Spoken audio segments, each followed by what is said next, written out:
नमस्कार, वंदे मातरम। मैं AR Chaudhary exam vision के YouTube चैनल पर आप सभी का हार्दिक स्वागत और अभिनंदन करता हूं। आज की हमारी चर्चा का जो विषय रहेगा वो सभी प्रतियोगी परीक्षाओं के लिए काफ़ी इम्पोर्टेंट टॉपिक है और इसका नाम है स्थानीय शासन। आज हम स्थानीय शासन की चर्चा करेंगे। लगभग सभी प्रकार की भर्तियों में स्थानीय शासन से संबंधित प्रश्न है वो पूछे जाते हैं। तो हम स्थानीय शासन के प्रकार, इसका अर्थ और इससे संबंधित जो भी क्वेश्चन बनते हैं उसको जानने की कोशिश करेंगे। अगर हम स्थानीय शासन की बात करें तो ये लोगों के सबसे नज़दीक का शासन है और लोग प्रत्यक्ष रूप से इस शासन व्यवस्था से जुड़े हुए रहते हैं। लोगों की रोज़मर्रा का जो जीवन है वो इससे प्रभावित होता है क्योंकि लोग इससे प्रत्यक्ष रूप से जुड़े हुए होते हैं। अगर हम स्थानीय शासन की शुरुआत की बात करें तो प्रारंभ में जब हमारा संविधान बना तो उस समय ज़्यादा स्थानीय शासन पर जोर नहीं दिया गया था। सरकार के दो स्तर बने, केंद्र सरकार का उल्लेख था और राज्य सरकार का उल्लेख था, और स्थानीय सरकार का प्रत्यक्ष रूप से संविधान में कहीं उल्लेख नहीं हुआ है। इसका एक कारण ये भी था कि प्रारंभ में हमारे जो संविधान निर्माता थे वो राष्ट्रीय एकता और अखंडता की स्थापना करना चाहते थे और वो ये चाहते थे कि केंद्र मजबूत बने ताकि देश की एकता और अखंडता वो बनी रहे। इसलिए प्रारंभ में हमारे संविधान निर्माताओं ने स्थानीय शासन पर ज़्यादा जोर नहीं दिया। स्थानीय शासन लोकतांत्रिक व्यवस्था को मजबूत करता है क्योंकि ये लोकतंत्र के अंदर जनता की भागीदारी जरूरी होती है और स्थानीय शासन है वो जनता की भागीदारी को बढ़ाता है, इसलिए लोकतंत्र को मजबूत करता है। ये विकेंद्रीकरण पर आधारित है। ये कई बार पूछा गया है, स्थानीय शासन है वो किस पर आधारित है? विकेंद्रीकरण पर आधारित है क्योंकि ये शक्तियों का क्या करता है? बंटवारा करता है। शक्तियाँ और अधिक भागों के अंदर बढ़ती है। अगर हम संविधान के अंदर सर्वप्रथम स्थानीय शासन के शुरुआत की बात करें तो इसका जो संविधान में उल्लेख हुआ है, अगर हम संविधान में स्थानीय शासन के उल्लेख की बात करें तो सर्वप्रथम भारतीय संविधान के अनुच्छेद 40 के अंदर स्थानीय शासन का उल्लेख हुआ है और अनुच्छेद 40 है वो भाग 4 में है और भाग 4 का नाम है वो है राज्य के नीति निर्देशक तत्व। राज्य के नीति निर्देशक तत्व, राज्य के नीति निर्देशक तत्वों के अंदर सर्वप्रथम स्थानीय शासन का उल्लेख हुआ है। राज्य पंचायतों के गठन के लिए प्रयास करेगा, लेकिन स्थानीय शासन नीति निर्देशक तत्वों में शामिल गया है। नीति निर्देशक तत्व अपने आप में बाध्यकारी नहीं है, ये एक प्रकार से राज्य के मार्गदर्शक के रूप में या पथ प्रदर्शक के रूप में कार्य करते हैं। इसलिए प्रारंभ में इसको लागू करने पर कोई विशेष ध्यान नहीं दिया गया। अगर हम संविधान के सिवाय इसकी प्राचीनता की बात करें तो ऋग्वेद के अंदर 3 समितियों का उल्लेख मिलता है। एक सभा का उल्लेख मिलता है, एक सभा के साथ समिति का उल्लेख मिलता है और समिति के साथ विद्वत का उल्लेख मिलता है। इनका उल्लेख है वो कहाँ पर किया हुआ है? इनका उल्लेख है वो ऋग्वेद में मिलता है। तो ऋग्वेद के अंदर इनकी जो तुलना है वो वर्तमान में अपन किससे कर सकते हैं? स्थानीय शासन से इसकी तुलना कर सकते हैं। स्वतंत्रता के बाद अगर स्थानीय स्वशासन की शुरुआत माने तो स्वतंत्रता के बाद भारत में स्थानीय शासन की जो शुरुआत हुई वो 1882 से मानी जाती है और इसके जो जनक माने जाते हैं वो माने जाते हैं लॉर्ड रिपन। उस समय इसके जनक कौन माने जाते हैं? लॉर्ड रिपन माने जाते हैं। लॉर्ड रिपन ने इस पर शुरुआत की थी और लॉर्ड रिपन को भारत में स्थानीय शासन का जनक माना जाता है। लॉर्ड रिपन को भारत में स्थानीय शासन का जनक माना जाता है। उस समय जब लॉर्ड रिपन ने स्थानीय शासन शुरू किया था उस समय ये मुकामी बोर्ड के नाम से जाना जाता था। किस नाम से जाना जाता था? मुकामी बोर्ड के नाम से जाना जाता था। ये जो स्थानीय शासन है ये राज्य सूची का विषय है। किसका विषय है? राज्य सूची का विषय है और राज्य भारतीय संविधान में 3 सूचियों का उल्लेख हुआ है, संघ सूची, राज्य सूची और समवर्ती सूची। और राज्य सूची का विषय, इसका मतलब यह है कि इस पर जो कानून बनाने की शक्ति है वो किसको प्राप्त है? राज्यों के विधानमंडल को प्राप्त है, राज्यों के विधानमंडल को प्राप्त है। अगर हम स्थानीय शासन के भागों की बात करें तो संपूर्ण स्थानीय शासन को हम 2 भागों में बांटते हैं। संपूर्ण स्थानीय शासन को कितने भागों में बांट सकते हैं अपन? 2 भागों में बांट सकते हैं। एक भाग के अंदर हम चर्चा कर लेते हैं ग्रामीण शासन।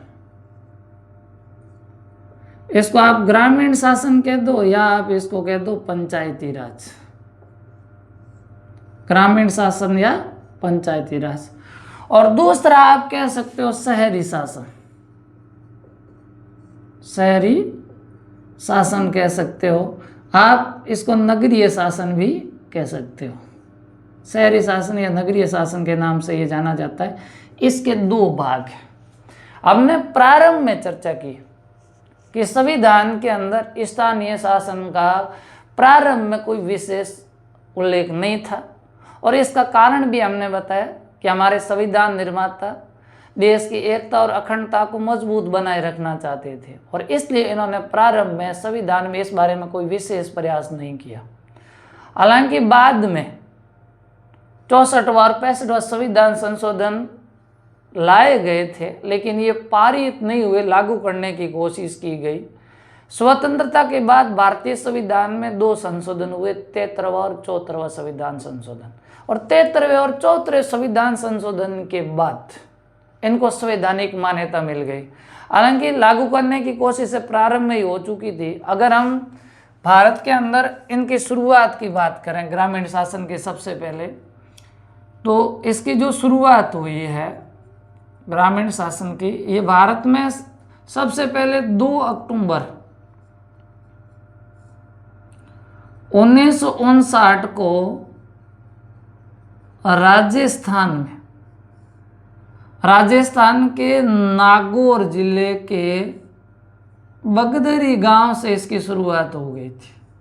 ये भारत में इसकी सबसे पहले पंचायती राज की शुरुआत की बात मानी जाती है, और इनका जो उद्घाटन किया था वो पंडित जवाहरलाल नेहरू जी ने किया था। दूसरा, भारत में पंचायती राज को लागू करने वाला पहला राज्य राजस्थान है, जिसने 2 अक्टूबर 1859 को इसकी शुरुआत की। और दूसरा जो राज्य है वो आंध्र प्रदेश है। आंध्र प्रदेश के अंदर 11 अक्टूबर को पंचायती राज की शुरुआत हो जाती है। अगर हम नगरीय शासन की शुरुआत करें तो भारत में नगरीय शासन की शुरुआत होती है, वो होती है 1687 से। और 1687 के अंदर मद्रास नगर परिषद की स्थापना हुई। लेकिन ये राज्य सूची का विषय था, तो राज्यों ने अपने अपने स्तर पर प्रयास किए।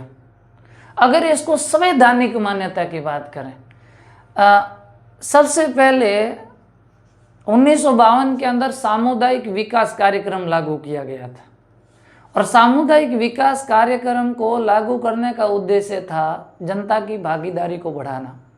और इस सामुदायिक विकास कार्यक्रम की जांच के लिए 1957 में एक समिति गठित की गई थी, जिसका नाम था बलवंत राय मेहता समिति। और बलवंत राय मेहता समिति ने इसको त्रिस्तरीय व्यवस्था को लागू करने की सिफारिश की थी। हालांकि अपन आगे एक अलग वीडियो के अंदर स्थानीय शासन से संबंधित जितनी भी समितियां हैं उनकी अलग से चर्चा कर लेंगे। 1986 में एक समिति गठित हुई, जिसका नाम था ML सिंघवी समिति कह सकते हो या लक्ष्मीमल सिंघवी समिति कह सकते हो। और इस लक्ष्मीमल सिंघवी समिति की सिफारिश पर इनको संवैधानिक मान्यता दी गई। संवैधानिक मान्यता देने के लिए संविधान में संशोधन हुआ, और इनको जो मान्यता दी गई, पंचायती राज के लिए 73वां संविधान संशोधन हुआ, 73वां संविधान संशोधन। और ये 73वां संविधान संशोधन हुआ 1992 में। शहरी शासन के लिए भी संविधान संशोधन हुआ, और शहरी शासन के लिए जो संविधान संशोधन हुआ वो हुआ 74वां संविधान संशोधन। 74वां संविधान संशोधन, और यह भी 1992 में हुआ। 73वें और 74वें संविधान संशोधन के द्वारा इनको संवैधानिक मान्यता दे दी गई, और संवैधानिक मान्यता की जो सिफारिश की थी वो की थी लक्ष्मीमल सिंघवी समिति ने। अगर हम इन संविधान संशोधनों के लागू होने की बात करें तो 73वां संविधान संशोधन है वो 24 अप्रैल 1993 को लागू हुआ, और इसलिए प्रतिवर्ष है वो 24 अप्रैल को एक दिवस मनाया जाता है और जिसका नाम है पंचायती राज दिवस। 24 अप्रैल को प्रतिवर्ष कौन सा दिवस मनाया जाता है? पंचायती राज दिवस मनाया जाता है। अगर हम शहरी शासन के लागू होने की बात करें तो ये लागू हुआ था 1 जून 1993 को। हालांकि इसके लिए कोई शहरी दिवस ऐसा कुछ भी नहीं मनाया जाता है, ये दोनों के लागू होने की डेट है। अगर इनको संविधान में शामिल कर लिया गया तो कोई भाग भी जुड़ा होगा, कोई अनुच्छेद भी जुड़ा होगा और कोई अनुसूची भी जुड़ी होगी। तो इनका उल्लेख भारतीय संविधान के कौन से भाग में हुआ है? अगर हम पंचायती राज की बात करें तो इसका उल्लेख हुआ है भारतीय संविधान के भाग 9 में, और अगर हम बात करें शहरी की तो इसका उल्लेख हुआ है भारतीय संविधान के भाग 9 में। भारतीय संविधान में कुल 22 भाग है और 22 भाग में से भाग 9 है वो किससे संबंधित है? स्थानीय शासन से संबंधित है। अगर ये किसी भाग में जुड़ा है तो किसी अनुसूची में भी जुड़ा होगा। अगर हम स्थानीय शासन से संबंधित अनुसूची की बात करें तो इसकी चर्चा हुई है वो 11वीं अनुसूची में हुई है। कौन सी में? 11वीं अनुसूची में। और शहरी शासन की बात करें तो इसकी जो चर्चा हुई है वो कौन सी अनुसूची में हुई है? 12वीं अनुसूची में हुई है। भारतीय संविधान में कुल कितनी अनुसूचियां हैं? 12 अनुसूचियां हैं। 8 अनुसूचियां मूल संविधान में थी और 4 बाद में जोड़ी गई, 2 तो ये साथ में जुड़ गई। 11वीं अनुसूची पंचायती राज से संबंधित है, मतलब ग्रामीण शासन से संबंधित है, और 12वीं अनुसूची शहरी शासन से संबंधित है। 8 थी। 9वीं अनुसूची भूमि सुधार से संबंधित है, ये प्रथम संविधान संशोधन के द्वारा 1951 में जुड़ गई थी। और 10वीं अनुसूची है वो 52वें संविधान संशोधन 1985 के द्वारा जोड़ी गई और ये दल बदल से संबंधित है। 4 अनुसूचियां बाद में जुड़ी, 9वीं भूमि सुधार, 10वीं दल बदल, 11वीं पंचायती राज मतलब ग्रामीण शासन और 12वीं नगरीय शासन। तो 11वीं और 12वीं अनुसूची के द्वारा जोड़े गए। अगर हम अनुच्छेद की बात करें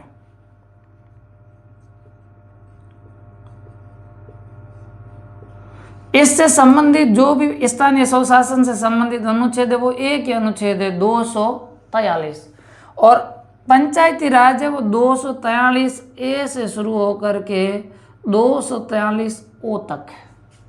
अगर ग्रामीण शहरी शासन की बात करें तो ये शुरू होता है अनुच्छेद, खत्म कहाँ हुआ है? 243 ओ पे खत्म हुआ है तो शुरू हो जाएगा 243 पी से, और ख़त्म कहाँ होगा? 243 जेड जी तक जो चर्चा हुई है वो शहरी शासन की चर्चा हुई है।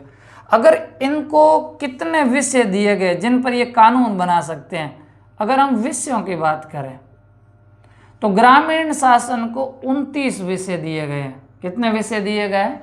29 विषय दिए गए हैं। और शहरी शासन को जो विषय दिए गए हैं वो 18 विषय दिए गए हैं। हालांकि इन सभी विषयों पर ये कानून नहीं बनाते।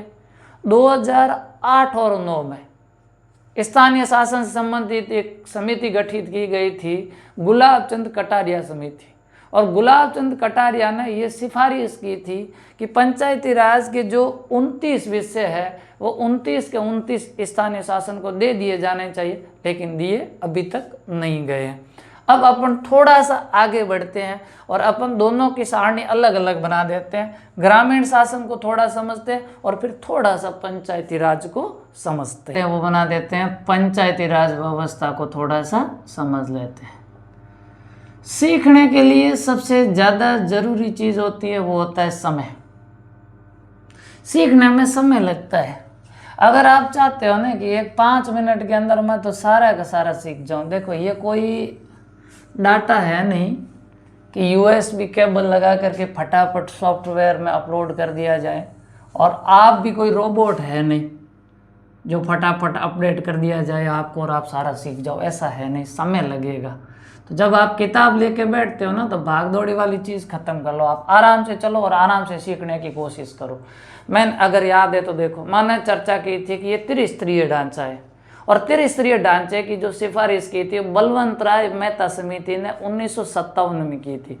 तो बलवंत राय मेहता समिति ने पंचायती राज के जो 3 स्तर बताए हैं उसमें सबसे जो निम्न स्तर बताया था वो बताया था ग्राम पंचायत। सबसे निम्न स्तर पर क्या होना चाहिए? ग्राम पंचायत होना चाहिए। 1977 में गठित अशोक मेहता समिति ने 2 स्तरों की बात भी की थी, लेकिन आखिर में जो लागू हुआ वो 3 स्तर हुआ। सबसे निम्न ग्राम पंचायत, मध्यम स्तर है वो है पंचायत समिति। मध्यम स्तर कौन सा है? पंचायत समिति है। और उच्च स्तर है वो कौन सा है? जिला परिषद है। जिला परिषद है। ये 3 स्तर है स्थानीय शासन में पंचायती राज के। अब इन तीनों स्तरों के बारे में अपन थोड़ी थोड़ी चर्चा है वो आगे करते हुए आगे बढ़ते हैं। फैक्चुअल चीज़ें है ना, तथ्यात्मक जो चीज़ें, वो आपको यहाँ से आसानी के साथ मिल जाएगी। और आरएस मेंस को छोड़ दिया जाए, मेंस एग्जाम को छोड़ दिया जाए, तो बाकी अधिकांश के अंदर जो होती है वो फैक्चुअल चीज़ें तथ्यात्मक ही होती है। अब हम बात करते हैं पंचायती राज के अंदर ग्राम पंचायत की जनसंख्या कितनी होनी चाहिए, क्योंकि ये गठन का आधार होता है इनका कि कितनी जनसंख्या पर ग्राम पंचायत का गठन किया जाएगा। तो ग्राम पंचायत के लिए जो जनसंख्या कम से कम होनी चाहिए वो 3000 की जनसंख्या होनी चाहिए। पंचायत समिति के लिए जनसंख्या है वो 1 लाख होनी चाहिए। और जिला परिषद के लिए जो जनसंख्या है वो होनी चाहिए 4 लाख। 4 लाख की जनसंख्या पर जिला परिषद बनेगी, 1 लाख की जनसंख्या पर पंचायत समिति बनेगी और 3000 की जनसंख्या पर ग्राम पंचायत बनेगी। हालांकि राज्य सूची का विषय है, राज्य सरकार अगर चाहती है तो कम जनसंख्या पर गठन कर सकती है और ऐसा हुआ भी है। जनसंख्या के बाद हम चलते हैं सदस्य कौन कौन होंगे। ग्राम पंचायत में सदस्य कौन होगा? ग्राम पंचायत के अंदर हम सदस्यों की बात करें तो इसका एक अध्यक्ष होता है जो कहलाता है सरपंच। एक इसके साथ होते हैं उप सरपंच,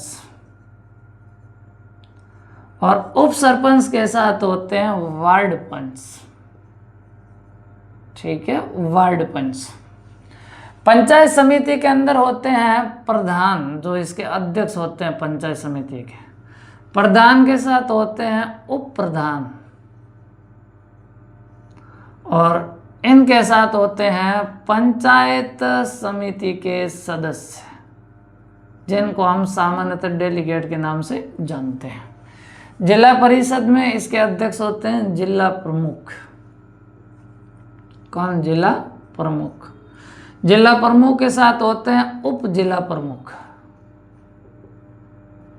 और उप जिला प्रमुख के साथ होते हैं जिला परिषद के सदस्य। ये तो होते हैं इनके सदस्य। ग्राम पंचायत का अध्यक्ष कौन हो गए? सरपंच। पंचायत समिति का प्रधान हो गए, और जिला परिषद का कौन हो गए? जिला प्रमुख हो गए। ये तो इनके होते हैं अध्यक्ष और सदस्य। अब अपन बात कर लेते हैं चुनाव की। इनका चुनाव किसके द्वारा होता है? देखो, भारत में चुनाव के 2 तरीके हैं। या तो चुनाव प्रत्यक्ष होंगे, जहां पर चुनाव प्रत्यक्ष होंगे जनता मतदाता होगी, और ये चुनाव होंगे अप्रत्यक्ष। जहां पर चुनाव अप्रत्यक्ष होगी वहां पर जनता मतदाता नहीं होगी, जनता के चुने हुए प्रतिनिधि है वो मतदाता होंगे। तो मैं यहाँ चर्चा कर लेता हूँ इनके चुनाव किस प्रकार होते हैं, प्रत्यक्ष या अप्रत्यक्ष। मैं सिर्फ अध्यक्ष का लिखवा दूंगा और बाकी वाला आप मैं जब समझाता हूँ तो उसको साथ में ध्यान में रख लें। अगर हम सरपंच के चुनाव की बात करें तो सरपंच के चुनाव होते हैं प्रत्यक्ष। 2025 में अभी चुनाव होने वाले हैं, और सरपंच के चुनाव तो किसी से छाने है ही नहीं। सबसे ज़्यादा जो चर्चा का विषय रहता है ना वो सरपंच के चुनाव होते हैं। गांव के अंदर, लोग इससे प्रत्यक्ष रूप से जुड़े होते हैं। तो सरपंच के चुनाव प्रत्यक्ष रूप से जनता के द्वारा होते हैं। उप सरपंच के चुनाव भी प्रत्यक्ष रूप से नहीं होते हैं, ये है। और वार्ड पंच के चुनाव है ये होते हैं प्रत्यक्ष रूप से जनता के द्वारा। तो इसमें वार्ड पंच के प्रत्यक्ष हो गए और सरपंच के प्रत्यक्ष हो गए, और उप सरपंच के होते हैं वो अप्रत्यक्ष होते हैं। उप सरपंच के चुनाव कैसे होते हैं? वार्ड पंच अपने में से एक व्यक्ति को क्या बनाता है? उप सरपंच बनाता है। जरूरी चीज क्या है? अगर आपको उप सरपंच बनना है तो इसके लिए आपको क्या बनना पड़ेगा? वार्ड पंच बनना पड़ेगा, क्योंकि वार्ड पंच अपने में से ही एक को क्या बनाते हैं? उप सरपंच बनाते हैं। तो अध्यक्ष का प्रत्यक्ष हो गया, वार्ड पंच का भी प्रत्यक्ष हो गया, उप सरपंच का कैसे हो गया? अप्रत्यक्ष हो गया। अब पंचायत समिति पे आते हैं। पंचायत समिति का अध्यक्ष प्रधान होता है, और प्रधान के जो चुनाव होते हैं वो होते हैं अप्रत्यक्ष। अप्रत्यक्ष होने का सीधा मतलब ये है कि जनता के द्वारा चुनाव नहीं होंगे। तो उप प्रधान के चुनाव भी अप्रत्यक्ष होते हैं। और पंचायत समिति के जो सदस्य हैं इनके चुनाव कैसे होते हैं? जिनको हम सामान्यतः किस नाम से जानते हैं? डेलीगेट के नाम से जानते हैं। तो पंचायत समिति के सदस्यों के चुनाव है वो होते हैं प्रत्यक्ष। तो इसमें प्रधान के अप्रत्यक्ष हो गए और उप प्रधान के अप्रत्यक्ष हो गए, और पंचायत समिति के सदस्यों के चुनाव है वो कैसे हो गए? प्रत्यक्ष। अब सुने, पंचायत समिति के सदस्य अपने में से ही एक उप प्रधान बनाते हैं और अपने में से ही एक प्रधान बनाते हैं। इसलिए अगर प्रधान बनना है या उप प्रधान बनना है तो उससे पहले आपको बनना पड़ेगा पंचायत समिति का सदस्य। अब आते हैं जिला परिषद पर। जिला परिषद में जिला प्रमुख होते हैं, और जिला प्रमुख के चुनाव भी होते हैं अप्रत्यक्ष। जो फॉर्मूला पंचायत समिति में लागू हो रहा था वो यहाँ लागू कर लो। जिला प्रमुख का चुनाव भी अप्रत्यक्ष होता है, उप जिला प्रमुख का भी अप्रत्यक्ष होता है, और जिला परिषद के जो सदस्य होते हैं उनका चुनाव होता है प्रत्यक्ष। तो जिला परिषद के सदस्य अपने में से एक को उप जिला प्रमुख बना देंगे और अपने में से एक को बना देंगे जिला प्रमुख। तो अध्यक्ष और उपाध्यक्ष का चुनाव अप्रत्यक्ष हो गया, और सदस्यों का चुनाव है वो किस प्रकार हो गया? प्रत्यक्ष हो गया। ये तो थी इनके चुनाव की बात।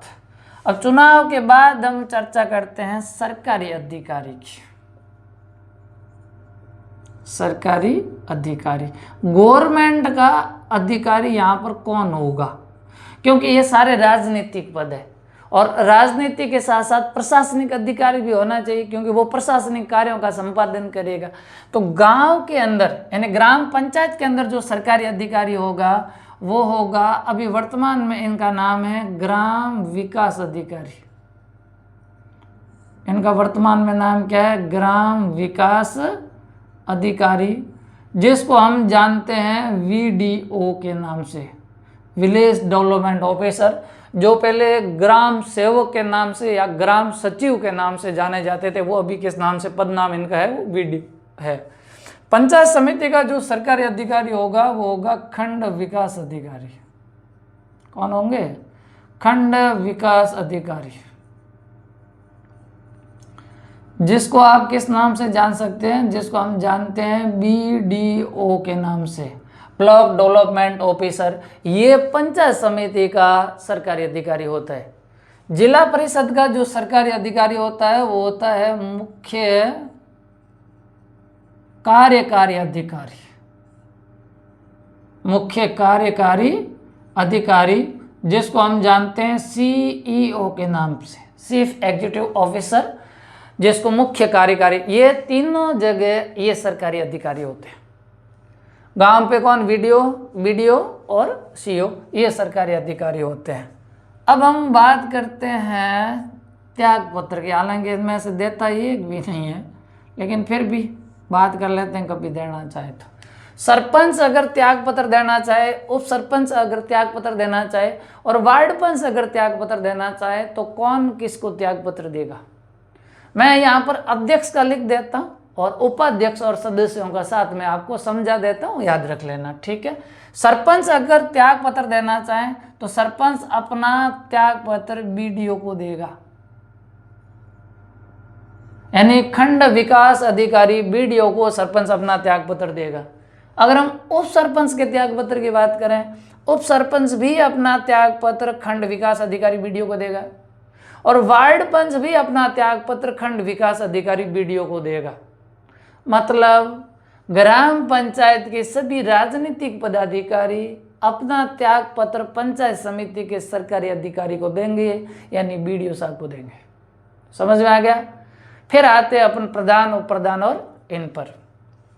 अगर हम प्रधान की बात करें तो प्रधान अपना त्याग पत्र है वो देंगे जिला प्रमुख को। प्रधान अपना त्याग पत्र किसको देंगे? जिला प्रमुख को। यहाँ मामला चेंज हो गया। अगर इस तरीके से चल रहा तो सीओ को देना था, लेकिन सीओ को नहीं देगा, जिला प्रमुख को देगा। उप प्रधान और पंचायत समिति के सदस्य, पंचायत समिति के सदस्य प्रधान को दे देंगे अपना त्याग पत्र, और उप प्रधान अपना त्याग पत्र किसको दे देगा? प्रधान को दे देगा। और प्रधान अपना त्याग पत्र है वो किसको दे देंगे? जिला प्रमुख को दे देंगे। अब आते हैं अपन जिला परिषद पर। अगर जिला प्रमुख के त्याग पत्र की बात करें तो जिला प्रमुख अपना त्याग पत्र है वो देंगे संभागीय आयुक्त को। किसको त्याग पत्र देंगे? अपना संभागीय आयुक्त को त्याग पत्र देंगे। अगर उप जिला प्रमुख की बात करें और जिला परिषद के सदस्यों की बात करें तो ये प्रक्रिया ठीक वैसे ही चलेगी जैसे पंचायत समिति में चली थी। उप प्रधान ने प्रधान को दिया था और पंचायत समिति के सदस्यों ने प्रधान को दिया था, तो यहाँ पर उप जिला प्रमुख है वो जिला प्रमुख को अपना त्याग पत्र दे देंगे, और जिला परिषद के सदस्य है वो भी किसको त्याग पत्र दे देंगे? जिला प्रमुख को दे देंगे। और जिला प्रमुख है वो अपना त्याग पत्र किसको दे देगा? संभागीय आयुक्त को त्याग पत्र दे देगा। ये हुई त्याग पत्र की बात। हालांकि देता कोई भी नहीं है, हटाया जा सकता है। इनको हटाने की प्रक्रिया जब ये पूरा हो जाता है तो उसके बाद मैं आपको हटाने की प्रक्रिया बता दूंगा कि इनको हटाया कैसे जा सकता है। त्याग पत्र की बात हो गई। थोड़ी सी बात कर लेते हैं वार्ड की। कितने वार्ड होने चाहिए? अगर 3000 की जनसंख्या पर ग्राम पंचायत का गठन होता है तो कम से कम 9 वार्ड होने चाहिए। कितने वार्ड होने चाहिए? 9 वार्ड होने चाहिए। और अगर जनसंख्या 2000 अतिरिक्त हो जाती है, 2000 जनसंख्या अतिरिक्त हो जाती है तो 2 वार्ड और जुड़ जाएंगे, 2 प्लस हो जाएंगे। अगर 3000 की रहेगी तो 9 बनेंगे। अगर जनसंख्या 3 से 5000 हो जाती है तो वार्ड 9 से 11 हो जाएंगे, यानी 2 वार्डों की संख्या और बढ़ोतरी हो जाएगी। पंचायत समिति के अंदर वार्डों की संख्या कम से कम 15 होनी चाहिए। कितनी होनी चाहिए? 15। और अगर 15,000 की जनसंख्या बढ़ती है तो 15,000 की प्रति 15,000 की जनसंख्या पर 2 वार्डों की और व्यवस्था की जा सकती है। तो यहाँ पर 1 लाख की जनसंख्या पर 15 होंगे, और 15,000 जनसंख्या और बढ़ती है तो 2000 प्लस हो जाएंगे, फिर प्रति 15,000 2 प्लस होते जाएंगे। जिला परिषद की बात करें तो जिला परिषद के अंदर कुल वार्ड होने चाहिए 17, और अगर यहाँ पर 1 लाख जनसंख्या अतिरिक्त होती है तो 1 लाख जनसंख्या पर 2 वार्ड और बन जाएंगे, यानी प्रति 1 लाख जनसंख्या पर 2 वार्ड और जोड़ दिए जाएंगे, और इस तरीके से वार्डों की संख्या है वो बढ़ती जाएगी। ये तो बात थी वार्डों की। अब इसके बाद अपन बात करते हैं बैठक की। इनकी बैठक कितने दिनों में एक बार होनी चाहिए? हालांकि हमको पता नहीं चलता है, हमारे सरपंच साहब, वार्ड पंच साहब और ग्राम सेवक जी ये सारे मिले हुए होते हैं आपस में, तो अधिकांश चीज़ें तो आम आदमी को पता ही नहीं चलती है जब तक आप खुद जागरूक नहीं हो। रूल्स तो ये कहता है कि ग्राम पंचायत की जो बैठक है प्रति 15 दिन में एक बार होनी चाहिए, और ये होती है, डॉक्यूमेंट के अंदर सल्टा लेते हैं, अपन को पता नहीं चलता है। पंचायत समिति की बैठक है वो 1 माह में एक बार होनी चाहिए, और जिला परिषद की जो बैठक है वो 3 माह में एक बार होनी चाहिए। ये बैठकें होती है समय पर, लेकिन कारण ये है कि हमको पता नहीं चलता, और इसका कारण जिम्मेदार हम खुद हैं, क्योंकि हम जानते हैं ग्राम सेवक मोदी जी सरकार के अधिकारी, तो आप इनसे अच्छी तरीके से पता कर लो, और ये नहीं मानते तो इनके अधिकारी बैठे हैं, अगर इनसे संपर्क कर लो। ये नहीं मानते तो इनके अधिकारी भी बैठे हैं ऊपर। लेकिन अपन को ध्यान रखना चाहिए, ग्राम पंचायतों की बैठकों में शामिल होना चाहिए आप लोगों को, ताकि पता चल रहा है बैठक का समय ही है। ग्राम पंचायत की 15 दिन में होगी, पंचायत समिति की 1 माह में होगी, और जिला परिषद की बैठक है वो 3 माह के अंदर होगी। इसमें भी गण पूर्ति जरूरी होती है। गण पूर्ति का मतलब होता है किसी भी बैठक को शुरू करने के लिए सदस्यों की न्यूनतम संख्या होनी चाहिए। अगर हम केंद्र और राज्य स्तर की बात करें तो वहाँ सब जगह गण पूर्ति 1/10 है, लेकिन यहाँ पर गणपूर्ति थोड़ी ज़्यादा है। यहाँ पर सब जगह गणपूर्ति है वो 1/3 सदस्य है, यानी 3 में से 1 सदस्य होना चाहिए, 6 में से 2, 9 में से 3 सदस्य होने चाहिए। इस प्रकार सब जगह अगर बैठक करनी है तो 1/3 सदस्यों की उपस्थिति जरूरी होती है। ये तो हो गई गणपूर्ति की बात। अब बात कर लेते हैं थोड़ी सी कार्यकाल की। इनका कार्यकाल निर्धारित होता है। जब हम केंद्र और राज्य सरकार की बात करते हैं, यानी विधान मंडल की बात करते हैं या संसद की बात करते हैं, तो निर्भर होता है कि उनका बहुमत कब तक बना रहता है। लोकसभा के अंदर जब बहुमत गिर जाता है तो लोकसभा गिर जाएगी, अपने आप सरकार समाप्त होगी, और विधानमंडल में ये स्थिति होती है। लेकिन इनके अंदर जो कार्यकाल होता है ना, वो फिक्स 5 वर्ष का होता है। जब हम उनके अंदर लिखते हैं तो लिखते हैं सामान्य तो 5 वर्ष, लेकिन यहाँ हम कार्यकाल की बात करते हैं तो सीधा लिखते हैं 5 वर्ष। मान लो 5 वर्ष निश्चित होता है। अगर 5 वर्ष से पहले कोई भी संस्था भंग होती है तो जो पुनः गठित संस्था होगी वो शेष अवधि के लिए कार्य करेगी। माना कि कोई पंचायत समिति या कोई ग्राम पंचायत जिसके अध्यक्ष 2 साल तक रहे और हटा दिए गए, तो जब कोई नया बनेगा तो वो शेष अवधि यानी 3 साल जो शेष बचा है उसी के लिए कार्य करेगा। तो कार्यकाल इनका होता है वो 5 वर्ष होता है। कार्यकाल के साथ हम चर्चा कर लेते हैं थोड़ी सी आयु की। आयु कितनी होनी चाहिए? भारतीय राजनीति में कहीं अधिकतम आयु का प्रावधान है ही नहीं। जब तक बंदा मर नहीं जाता या चलता हुआ थक नहीं जाता है तब तक तो राजनीति में सक्रिय रहता है। तो यहाँ न्यूनतम आयु का प्रावधान है। और ग्राम पंचायत, पंचायत समिति, पूरे स्थानीय शासन में समझ लो आप, शहरी और नगरीय दोनों के अंदर, यहाँ आयु न्यूनतम 21 वर्ष होनी चाहिए। आयु कैसी है? ये न्यूनतम है, सब जगह न्यूनतम है, ध्यान रख लेना। न्यूनतम आयु है वो 21 वर्ष होनी चाहिए, सब जगह 21 वर्ष होनी चाहिए। ये चाहे पंचायती राज का व्यवस्था हो, शहरी का हो या चाहे ग्रामीण का हो, इससे कोई फर्क पड़ने वाला नहीं है।